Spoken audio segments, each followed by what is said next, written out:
sesuai Undang-Undang Nomor 21 Tahun 2023, maka per 15 Februari kemarin sebetulnya kita sudah tidak beribu kota di Jakarta, tetapi di IKN.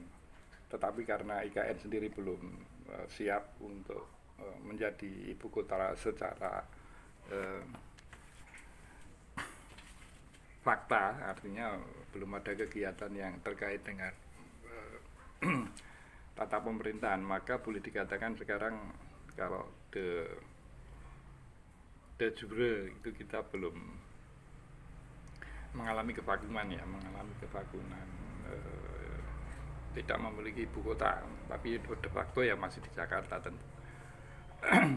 Yang menarik bagi saya untuk diobrolkan di kalangan kaum marhaen, saya meminjam istilah Bung Karno, yaitu masyarakat bawah yang diperjuangkan oleh Soekarno di depan pengadilan kolonial, di mana Soekarno membela kaum marhaen, memperjuangkan keadilan ya di hadapan pengadilan kolonial, yaitu terkait dengan anggaran yang saya prediksi itu ya tidak harus tepat, ya namanya prediksi.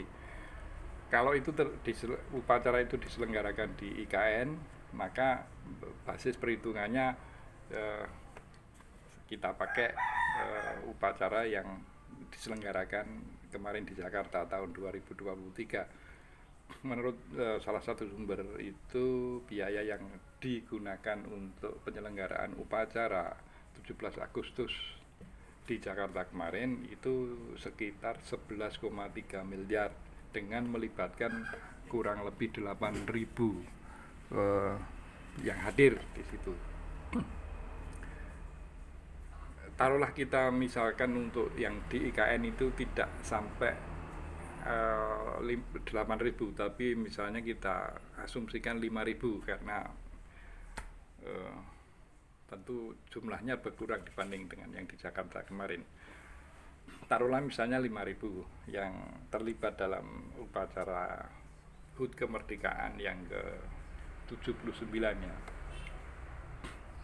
Kalau ini perkiraan kasar ya, kalau proses mobilisasi dan demobilisasi baik itu peserta maupun peralatan penunjang upacara itu per orang misalnya dianggap anggarannya 10 juta ya, 10 juta, karena kan tidak semua berada di IKN saat ini, harus ada mobilisasi ke sana. Maka kalau kita menggunakan perhitungan 10 juta per orang, maka dikalikan 5.000 itu mencapai angka sekitar 50 miliar. Tentu prakteknya nanti lebih kalau memang jumlahnya 5.000 orang yang harus dimobilisasi dan demobilisasi. Maka kalau kita bandingkan dengan angka tahun 2023 yang sebesar 11,3 miliar, maka kenaikan ini lebih dari mungkin 400% kenaikan penyelenggaraan anggaran untuk upacara 17 Agustus tepat dengan peringatan 79 tahun kemerdekaan RI. Ya ini lonjakan biaya ini bagi kaum marhen seperti saya, jujur saja mengatakan ini tentu angka yang ya kalau saya menggunakan istilah menyedihkan ya itu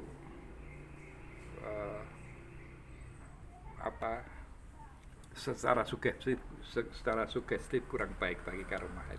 Jadi satu lonjakan yang ya